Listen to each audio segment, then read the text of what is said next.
Hello lovely people, I welcome you once again to Bright and Clara's channel. Thank you for clicking. This is episode 2 on a 4-bedroom house that we are putting up for Madam Cecilia. This project is located at East Legon Hills. Are you ready? Alright, let's dive into the video. In your view is a 3D representation of the 4-bedroom house. You have to love this 3D. The entire house is beautiful. The detailed analysis. Look at the coping at the edge of the roof. That is called coping. Okay? And then you look at the front view. The ground floor terrace and then the first floor terrace. Look at the design pattern on the left hand side with the color. Okay? And then the stone cladding. It is always advisable to ask the architect to do a thorough color selection for you, because most of us are not good with colors.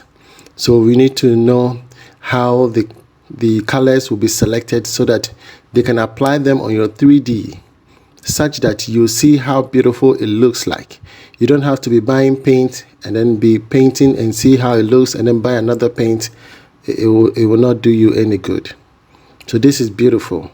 The color selection is beautiful. Alright, so this is the ground floor plan.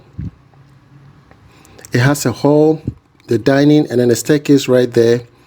And then it has a kitchen and a kitchen store. Okay, and then it has a terrace. And then to your extreme right hand side, we have a gym, we have an office. Okay, we have the visitor's toilet, a guest room, and then we have the laundry and a utility area. Very detailed and thorough thinking. And you can see that this is not a full decking. Okay, in the first floor we have 3 bedrooms at the first floor, and then there's something we call a void. The void gives you access to view the hall in the ground floor from the first floor. You understand? This also helps in reducing the cost of your decking, because in this case you're not doing a full decking. Okay, and because of the void, and then you're also reducing the quantity of iron rods. Are you with me? Yes. So I love the design, thorough thoughts. Okay, careful analysis, and because she's on a budget, she doesn't want to build anything that she'll get stuck along the way. You understand? So a unique 4-bedroom house, very detailed, based on her budget. Are you with me? Yes. So this was a decking which was cast by my previous mason, and I just want to give you a recap of where we ended last time when I came with episode 1. So the entire episode 1 was done by my previous mason. Are you with me? So right upon when he got done, I told him to step down so that Mr. Stephen Opon will take over. Okay, I'm very keen on ensuring that I have people of integrity, because I don't want to soil my reputation. And therefore it is important that once you have such a credible channel, most of the artisans are reliable and are honest. In case you need an electrical technician, okay, my in-law Mr. Isaac Nkansa is available. You can contact him for your electrical works. Are you with me? He does not do the American 110-220. No, he doesn't do any of those.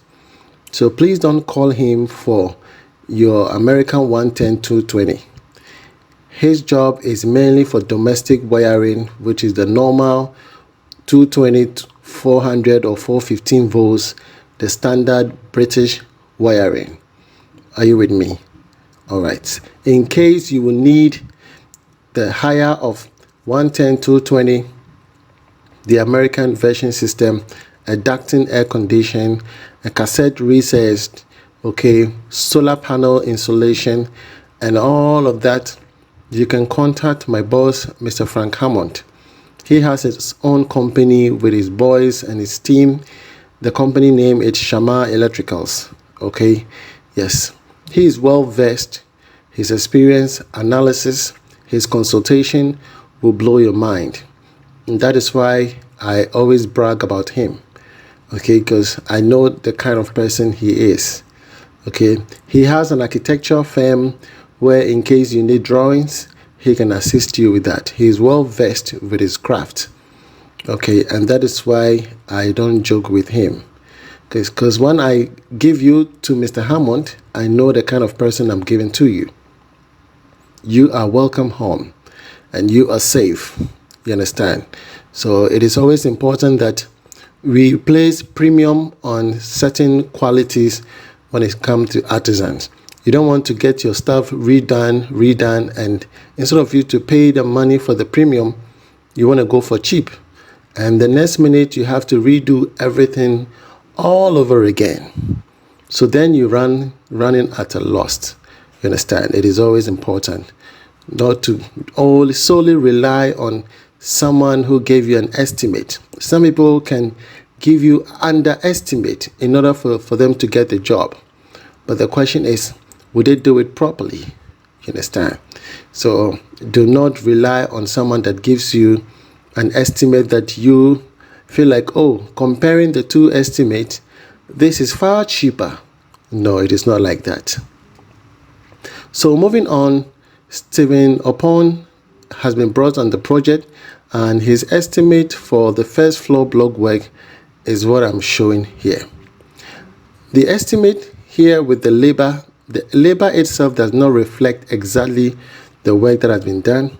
There has been some compromises because of my earlier artisan, and therefore I have to, squeeze Mr. Opon to reduce his price so that we can, kind of complement our clients. So that was exactly what Stephen has to do. So blocks 3,870, cement for block laying and cement for the pillars and that of the lintel. The labor is 14,300. As I said, the labor does not reflect exactly the actual charges for the first floor block work.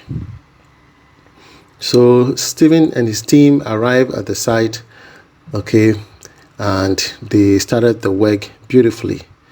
Yes, so the first floor has 3 rooms upstairs here. Okay, so this entire area, as you see on your left hand side, that is the void. Okay, that is the void here. This is a bedroom. Okay, we have 3 bedrooms up here, all in suite. There's a kitchenette so that you don't have to go to the ground floor in the night in case you need some snacks or you just want to have some dessert. You don't necessarily have to go all the way to the ground floor to go to the kitchen. You have a kitchenette, and the kitchenette usually is just a small kitchen. Sometimes we call it a pantry. Okay, we can have cookies, some juice, a small fridge, okay, and then probably some microwave. You can have a coffee mixture, a coffee maker. Okay, yes, some people love coffee, so you can have a coffee maker available, and that's it. There's a small family area here as well. Okay, and then the master suite. Yes, apparently, like I told you before, as human beings, we revolve with time. If you ask Madam Cecilia again, she would like to design this whole thing all over again, because as day in day out, she's seeing other projects and she feel like, oh, I wish I could have done it this way. So Stephen followed the plan all right, but this time Madam Cecilia was available in Ghana and she decided to open up the rooms, because based on what was on the plan, when it was demarcated in reality, she realized that no, it's too small, let's open it up, let's do this. So they have to do some changes right here. So you will see some iron rods being displaced out of proportion. Don't be worried. This was due to the additional changes that were done by Madam Cecilia. Upon seeing the sizes and the room, she realizes that no, I need to increase them. So it's not an issue at all. The steel bender will have to do what we call cranking. So all those pillars that have been displaced, they will crank them to fall in line with the block work. And those that do not fall and are far away from the block work, we can still drill into the concrete slab and then create new pillars. You understand? So in case you are in such situations, please don't worry. Okay, it can be done. I have my mason, Akwesi Entry, who is also located in Kumasi. Should anyone need a mason and you have a project somewhere in Kumasi, kindly contact Akwesi Entry. Okay, Stephen is also in Kumasi, but I brought all this team you see here. They all came from Kumasi. Yes, and I have to find a place for them to stay here in Accra. And that is why it is always important that once they are coming to your location, you give them a place to stay and they will stay there and finish your work for you. You understand? They don't have to be traveling up and down, because sometimes the traveling also, costs them so much. So they might end up adding it to their estimate if you're not careful. So it's better you get them a room closer by and then they stay by the site and then do your project for you. If it's just an equidistance from nearby, not necessarily you getting in the room, they will sort themselves out. So here you can see the block work beautifully done. We are using hollow blocks, as you can see, not a solid block. Mostly 6 inches solid block, mostly used for the ground floor. You can as well use 6 inches solid block for the first floor.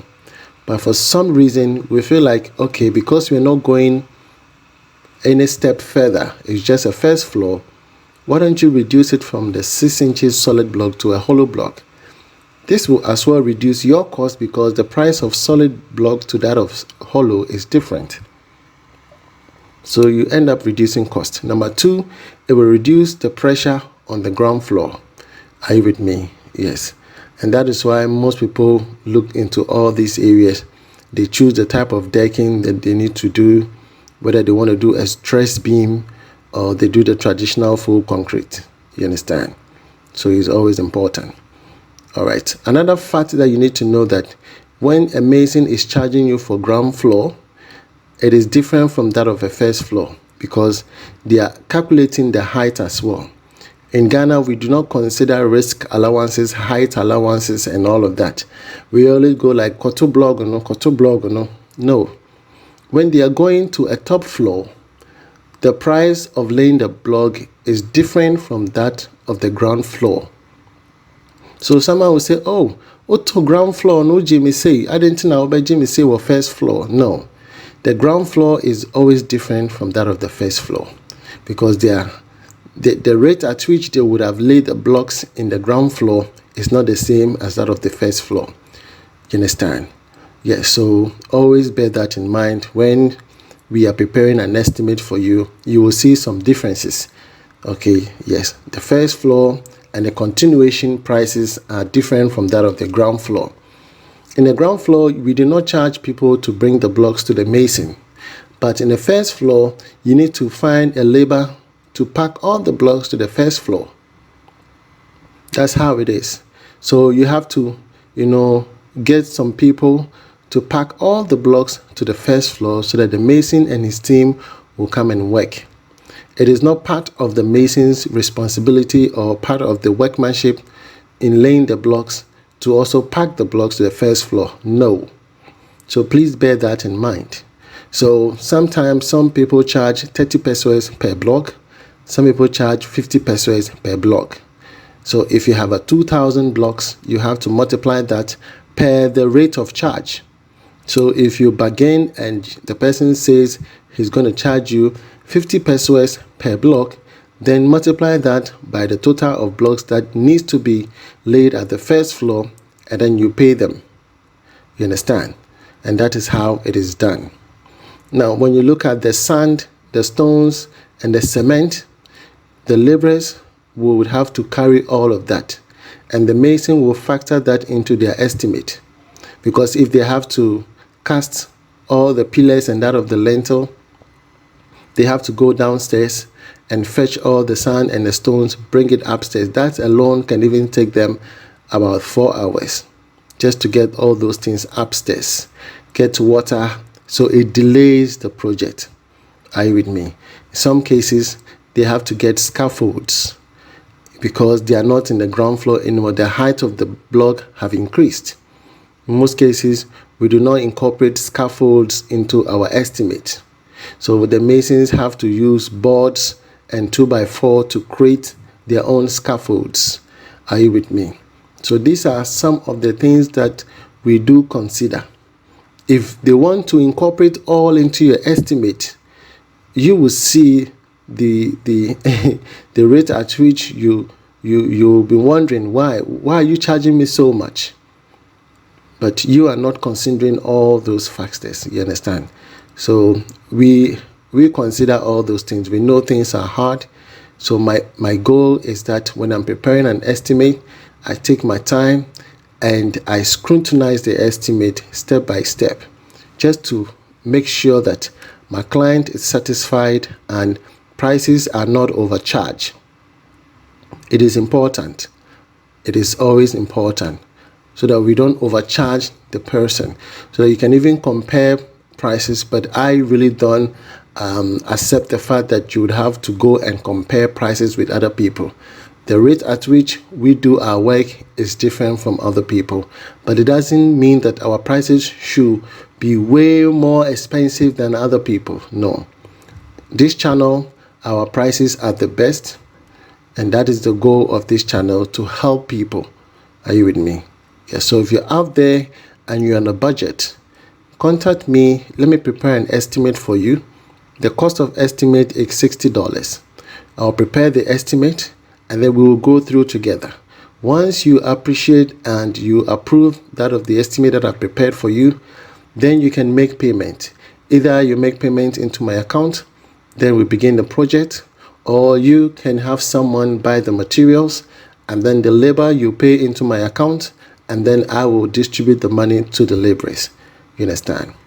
You can build your house at ease. You don't have to be there.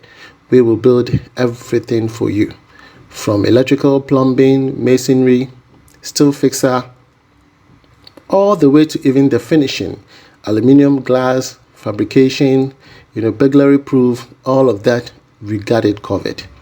Are you with me? So again, we have to say thank you to Madam Cecilia for the opportunity. We are grateful, and we are hoping that by the time this house gets done, you will give us a review, a thumbs up. Okay, kindly drop us a comment so that other people will know that yes, this is what is happening, and we are here to help all of you. All right, so lovely people, if you love this video, give it a thumbs up. I will come your way with episode 3, okay, where you'll see the height of the blocks that have been laid up. Okay, so keep your fingers crossed. I have so many projects that I've got to show you. I have so many projects. I don't even have the time myself. It's been quite some time now. So keep your fingers crossed and keep watching. Give it a thumbs up. I like the thumbs up. All right. So from me to you, shalom. God bless you wherever you are. Bye-bye.